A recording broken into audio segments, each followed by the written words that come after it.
سلام. روز چهارشنبه 19 بهمن در کنگره آمریکا قطعنامه شماره 100 از طرف 166 تن از نمایندگان کنگره آمریکا ارائه شد که در اون به حمایت از برنامه 10 ماده‌ای خانم مریم رجوی برای آینده ایران اشاره میشه و نمایندگان همچنین از خواست مردم ایران برای یک جمهوری دموکراتیک هم حمایت میکنند. این قطعنامه در عرصه سیاسی ایران واکنش‌هایی رو برانگیخت، از تهران تا لس آنجلس، از لندن تا پاریس. در داخل حکومت آخوندی همه، از رئیس جمهور نظام تا وزیر خارجه تا نمایش جمعه، جیغشون به هوا رفت که دیروز کنگره امریکا میاد منافقین رو، جریان تروریستی که همه عالم قبول کرده اینها تروریستند، از لیست سیاه خارج میکنه، به اونها میدون میده، به اونها توجه میکنه. این که این جانی 6 کلاسه است و چیزی از قطعنامه و کنگره سرش نمیشه رو میدونستیم. این که انگلیسی هم نمیفهمه که مثلا این قطعنامه رو یه بار یه نگاهی انداخته باشه اونم معلومه. ولی آخه 2 تا مشاورم دور و برش نیست که بهش تقلب برسونه؟ آخه دیروز از لیست سیاه خارج کرده؟ خارج شدن نام مجاهدین از اون لیست کذایی سال 2012 اتفاق افتاده، 10 سال پیش. بعد تازه خبرش به دست تو رسیده؟ بعد اونی که از لیست خارج کرد وزارت خارجه بود، نه کنگره. انگار اینکه مغز این هنوز تو اون راهروهای تنگ و تاریک اوین و گوهردش جا مونده. آقا کسی به این آخه خبر نمیده؟ یه این خبرم نمیخونه یعنی؟ دیگه رئیس جمهور نظامتونه، یکی چک کنه این چی میخواد بگه. البته خیلی هم دست خودش نیست. وقتی آدم اینجوری دچار نگرانی و وحشت میشه دیگه نتیجهش همینه. بریم یه توییت ببینیم از زرافه نظام امیرعبداللهیان. قطعنامه بی‌ارزش کنگره آمریکا در حمایت از مجاهدین بار دیگر اثبات کرد که آنها به دنبال استفاده ابزاری از تروریسم و سناریوی داعش برای ویرانی ایران هستند. البته معلوم نیست که اگر این قطعنامه بی‌ارزشه چرا رئیس جمهور و وزیر خارجه نظام سرش موضع میگیرن. اما لحن و ادبیات این توییت رو داشته باشید. میریم اونور بازار به واشنگتن. خیلی جالبه که اونجا هم افرادی پیدا میشن که نسبت به این قطعنامه همین نگرانی و همین دغدغه رو با همین ادبیات بروز میدن. اما یه چیزی که خیلی من نگران کردم، همینطور یه چند لحظه ایستادم برای بنزین خبرها رو نگاه کردم، یکی از دوستان خبرها فرستاده بود، دیدم ظاهرا اگه اشتباه نکنم رئیس مجلس داشت صحبت میکرد، جزء این افراد بود از جمهوری خواه، یک کنفرانس ویدیو با مریم رجوی و از رهبری خانم رجوی برای ایران و برای جهان صحبت میکرد. من از ابتدا مطمئن بودم که آمریکایی‌ها خیری بر ما نخواهند داشت، فقط شر نرسونن، ولی ظاهرا آمریکایی‌ها میخوان خباثتشون نشون بدن. ببینید من دارم میگم، من اصلا به هیچ وجه نگرانی ندارم، فقط چون میترسم یه سری افراد از این خبیث هایی که دنبال نجات جمهوری اسلامی هستن دوباره راه بیفتن، اما از اصلاح طلبانه که آقای به داد برسید آمریکایی‌ها میخوان مجاهدین رو به ما تحمیل کنن. نه خیر، خیلی باید مراقب باشید. ولی ازتون خواهش میکنم، اولا اینو دارم میگم، به هیچ وجه اهمیت نداره موضوع، یعنی خود موضوع اهمیتی نداره. خواهش میکنم دوستان خیلی مراقب باشید، خیلی مراقب باشید که شرایطی که الان ایجاد شده، به خصوص اینکه میتونه باز الان یک تردید ایجاد کنه. خواهش میکنم ازتون که اینو مراقبت کنید، به هیچ وجه هیچ چیزی اجازه ندید بهتون حوادث روزهای آینده رو تحت شعاع قرار بده. مراقبت کنید، ممکنه دیگران ببینن و نگران بشن. اصلا موضوع دارم بازم توضیح میدم دوستان، خود موضوع به خودی خود اصلا مهم نیست، ولی موضوعشون مهم بود ایستادم صحبت کنم باتون. ازتون خواهش میکنم مراقبت کنید، نکاتی که ممکنه بعضی رو نگران کنه. ازتون خواهش میکنم که یکی این که تاثیرگذار نیست و ثانیاً اینها به جای نمیرسن. قشنگ معلومه که خودش بیشتر از همه نگران شده، چون به قول خودش تا خبر رو شنیده زده رو ترمز که سر این حرفا رو بیاد بزنه، ولی چون حرفی نداره هی میخواد با تکرار نگران نباشید و اهمیت نداره به خودش دلداری بده، ولی خودش هم هی که به این خبر فکر میکنه دچار مسئله میشه. بعد میخواد با یه سری حرفای دم دستی مثلا به مخاطبانش رویه بده. انحرافش، اما حرکتی که این تعدادی از قانونگذاران آمریکایی کردن، البته به شما بگم این از جمع 540 نفره نمایندگان آمریکا من فکر کنم چیز 50 60 نفر حال فیلم شد، حد اکثر شاید نمیدونم چند تاشون اصلا کانگرسمن و من بودن و چند تاشون سناتور نمیدونم، ولی به هر حال چند تا ممکنه خبرنگار و افراد دیگه سیاهی لشکر، ولی به هر حال شاید حتی 20% مجموع حتی کنگره مجلس نمایندگان هم نیستن، چه برسه به مجموع مجلس نمایندگان و سنا. اگر میخوای تحلیل بدی روی خبر، خوبه که حداقل یه بار خبر رو کامل خونده باشی. یعنی یه تحقیقی بکن بعد بیا حرف بزن. اولا که اون جلسه که تو فیلمش رو دیدی جلسه ارائه این قطعنامه بود که یه تعدادی از امضا کنندگانش هم اونجا جمع شده بودند. خود قطعنامه که الان توی سایت کنگره هم ثبت شده در روز اعلام 166 امضا داشته و امضاهاش رو به افزایشه. تو همین چند روز از 190 امضا گذشته که این بیش از 1/3 مجلس نمایندگانه. اگر 30 تا امضای دیگه هم داشته باشه میشه بالای 50%، یعنی اکثریت. من نمیتونم، تو مخاطبانت رو چی فرض کردی که اینجوری براشون حساب کتاب میکنی؟ آخه مگه میخوای بچه گول بزنی؟ اونا هم برن سرچ بکنن 2 تا حرف دیگه هم میشنون، میبینن که این قطعنامه جدیه. به این ترتیب به نظر میاد که این قطعنامه که بنابر هر قاعده‌ای در مجلس باید اون 12 عضو کمیته اون رو اعلام بکنن، تایید کنن، نظرشون رو بدن، بعد بره به صحن مجلس. پیش از اون که به صحن مجلس بره تایید 160 نماینده رو داره که من فکر می‌کنم که با شرایط کنونی به سرعت به اکثریت مورد نیازش برسه از سوی هر دو حزب و تایید بشه. اما اون آقای نگران ریزشی اصلاح طلب که قشنگ معلومه مخش از این ماجرا رفته تو مود استرس، برای پوشوندن واقعیت کاری که انجام شده ببینید که چه تئوری آبدوخیاری رو به خورد مخاطباش میده. ولی اون چه مسلمه اینی که دیگه من امروز دیدم که تعدادی از نمایندگان کنگره آمریکا نشستن در یک ویدیو کنفرانس با مریم رجوی و بعدم میگه که رهبری شما برای ایران و برای جهان. خیلی اوضاع خیته. من فقط نگرانیمی هست دوستان که بعضی از لابیستای جمهوری اسلامی هم تعمدن این کارو کرده باشن برای اینکه در داخل کشور کمک کنند خوراک درست کنن برای اصلاح طلبان و سایر اراذلی که مخالف انقلاب فعلی ملت ایران هستن و خوراک درست کنن برای رسانه‌های جمهوری اسلامی و گروهی از مردم رو بترسونن. من واقعا نمیتونم درک کنم که آخه کی میتونه مخاطب این تئوری احمقانه باشه؟ احتمالاً تنها مخاطبش فقط همون کسیه که داره تو آینه ماشین میبینه. آخه کدوم عقل سلیمی میتونه باور کنه که رژیم آخوندی لابی فرستاده آمریکا که برن یه قطعنامه جور کنن تو کنگره که هم خواهان بستن سفارت‌های رژیم بشه، هم از کشورهای اروپایی بخواد که مأموراشو بیرون کنن، هم از دشمن اصلی نظام حمایت کنه، هم از حق مردم ایران برای سرنگونی نظام حمایت کنه، که بعد این خبرش بیاد تو داخل کشور منعکس بشه که یک اصلاح طلب اینو برداره یه خبر کار کنه. چی میگی تو؟ واقعا پیشنهاد میکنم بعد از این تحلیل تو دیگه اصلا رانندگی نکن، تو همون پارکینگ بمون، چون با این میزان قاطی کردن یا به خودت یا به دیگران آسیب میزنی. ببین اگر میخواستم به قول تو با این خبر گروهی از مردم رو بترسونن، پس چرا تو نماز جمعه دارن این خبر رو میدن؟ و اما بامداد پنجشنبه 165 عضو تندروی کنگره آمریکا به بهانه حمایت از اغتشاشات ایران به گروهک تروریستی منافقین تنفس مصنوعی به امیدی واهی دادند و مدعی شدند آمریکا از خواست مردم ایران برای تشکیل جمهوری دموکراتیک، سکولار و غیر هسته‌ای حمایت می‌کند و نقض حقوق بشر و حمایت از تروریسم توسط حکومت ایران را محکوم می‌کند. ما نمازگزاران جمعه می‌خروشیم، فریاد برمی‌آوریم مرگ بر آمریکا. نگاه کن، اینا همونایی هستن که تو میگی لابیاشون رو فرستادن که همین قطعنامه رو تصویب کنن. اینجا هم که داره صحبت میکنه نماز جمعه است. اونایی هم که اونجا جمع شدن قیام کنندگان نیستن که به قول تو قرار وحشت کنن، بلکه نیروهای خلص وفادار به نظام هستند. اتفاقا داره به همینا هشدار میده که این نوع کارها در راستای حمایت از اغتشاشات به قول رژیم، یعنی این اقدامات به مردم قیام کننده پشتگرمی بیشتری میده و اینان که مثل تو از این ماجرا دچار وحشت شدن. ولی واضحه که اینقدر ضربه براش سنگین بوده که طرف همینطور به پریشانگویی افتاده که یه جوری خودشو از تک و تا نندازه.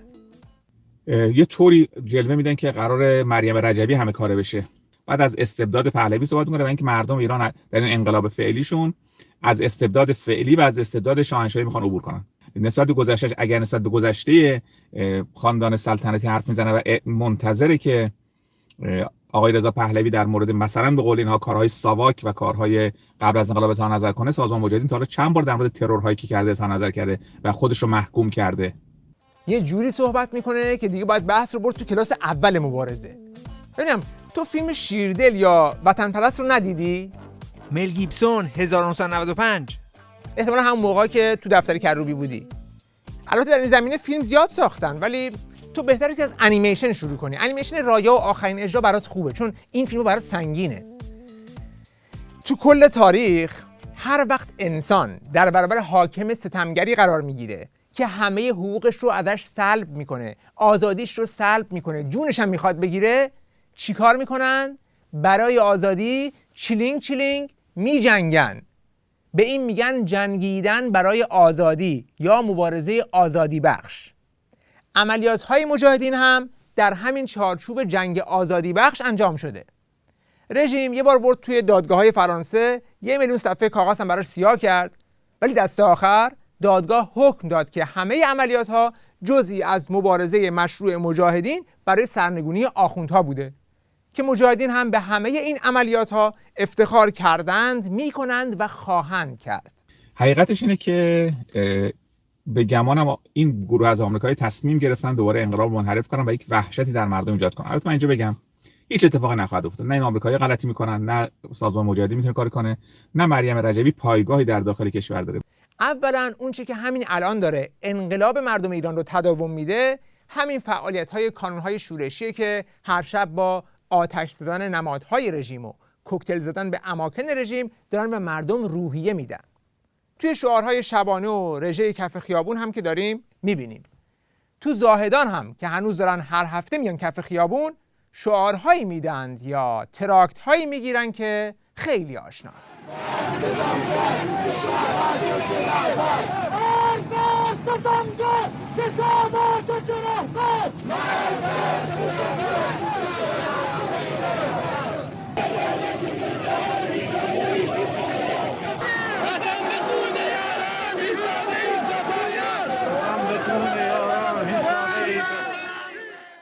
پس جای صحبت در مورد پایگاه داخل کشور کف خیابونه، نه پشت فرمون تو خارج کشور. پایگاه مجازی هم با پایگاه واقعی در داخل کشور یکم فرق داره. اما چیزی که روشنه اینه که این حرفها به هیچ وجه اون نگرانی که توی دلش به وجود اومده رو تسکین نمیده، چون عین همین نگرانی رو تلویزیون وارثین ساواک هم از خودش نشون میده. روزا من میبینم که در تلویزیون‌های دیگه، در رسانه‌های دیگه تریبون داده میشه به مثلا گروه مجاهدین، یا مثلا همین 160 تا نماینده مجلس نمایندگان آمریکا اومدن در حمایت از سازمان مجاهدین خلق یه سری چیزا امضا کردن، مریم رجبی ازشون تشکر کرده. خب این اتفاقا کی پیش اومد؟ کی اینها تونستن انقدر برن جلو؟ و خب ما میبینیم که خیلی ها میگن بابا حرف از اینا نزنید، مجاهد وجود نداره. چرا وجود داره؟ چرا میخوایم بگیم نداره؟ البته واکنش‌های دیگه هم نسبت به این قطعنامه وجود داشت که ببینیم. ولی مثلا یه دفعه نمایندگان کنگره آمریکا میان قطعنامه میذارن که در ایران یک جمهوری دموکراتیک درست بشه، که نماینده‌های کنگره آمریکا از خیزش مردم حمایت کردن. باریکلا. خب بعد تهش یه دفعه خانم رجوی در این اجلاس ظهور پیدا میکنه از طریق اینترنت و ببینید چه حرفای رد و بدل میشه، در حالی که همه شما یه نگرده بیا تو، همه دنبال این. من نمیگم خوب یا بدا، اصلا به من ربطی نداره، خودتون قضاوت کنید.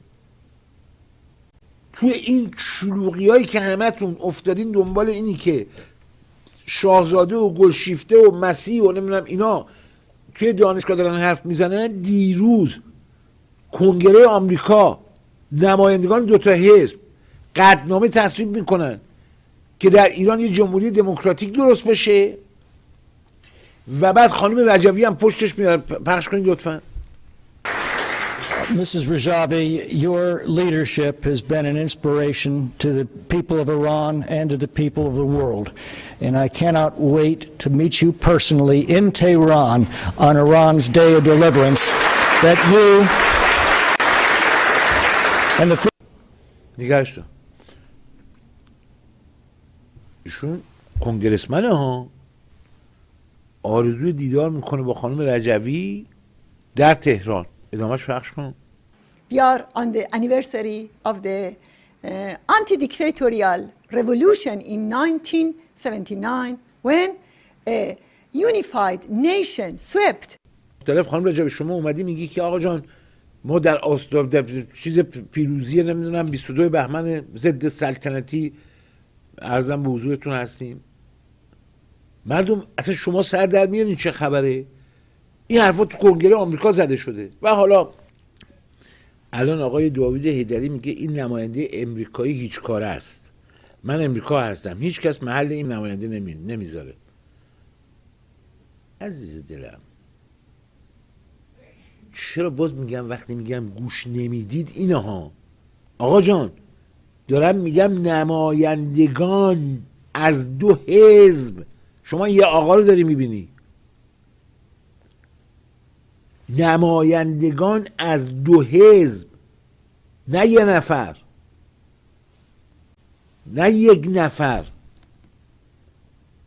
که ما بگیم آقا این کنگرسمنه به درد نمیخوره، این بقاله مثلا. اشکال کار اینه که ما با رؤیاهامون یا با کابوسهامون زندگی میکنیم، نمیخوایم با واقعیات آقا دور و برتون رو نگاه کنیم ببینیم چه خبره.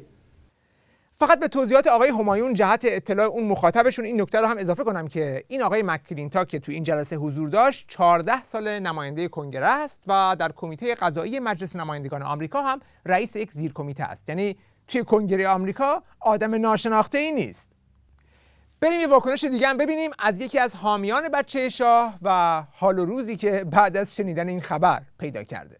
در مجلس امریکا نمایندگان جمهوری‌خواه و دموکرات دارن طرحی رو تصویب میکنن که طبق اون طرح برای فردای بعد از آزادی ایران یک جمهوری دموکراتیک رو در نظر دارن و یه جورایی سازمان مجاهدین خلق رو آلترناتیو خودشون میدونن. چقدر دردناک ها. مطالعاتی که من داشتم، ریسرچی که من داشتم، یه چیزی رو متوجه شدم. همه نمایندگان جمهوری‌خواه و دموکرات تنها گروهی که باش مکاتبه میکنن، تنها گروهی که باش حرف میزنن، تنها گروهی که باش دیدار میکنن سازمان مجاهدین خلق. یه سرچی زدم در منابع مجلس امریکا در دوره‌های مختلف، رفتم دیدم که قطعنامه‌هایی که در مجلس امریکا به تصویب رسیده که در مورد ایران هست چیا هستن. رفتم دیدم قطعنامه‌هایی که مربوط به جمهوری اسلامی نبوده، مربوط به نیروی مخالف جمهوری اسلامی بوده، مربوط به ایران بعد از جمهوری اسلامی بوده، قطعنامه‌های مختلفی بوده و یک نقطه مشترک در بین تمام قطعنامه‌ها وجود داشت و اون صحبت از ایران آزاد بود، ایران دموکراتیک، ایران فردا ویت مریم رجوی. کسی میتونه جایگزین حکومت باشه که ساختار اون سازمان و حزبش کمتر از حکومت نباشه؟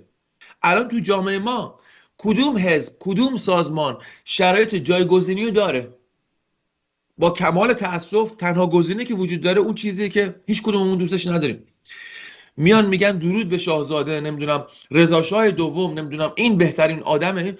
به جای اینکه این کارا رو بکنه نیومده پرسشگر باشه. یعنی اگه بالغ سیاسی شما بودید نمیومدید کف و هورا برای یه شخصیت سیاسی بکشید، میرفتید میگفتید یه سوال ازت میپرسم، تو این 44 سال چیکار کردی؟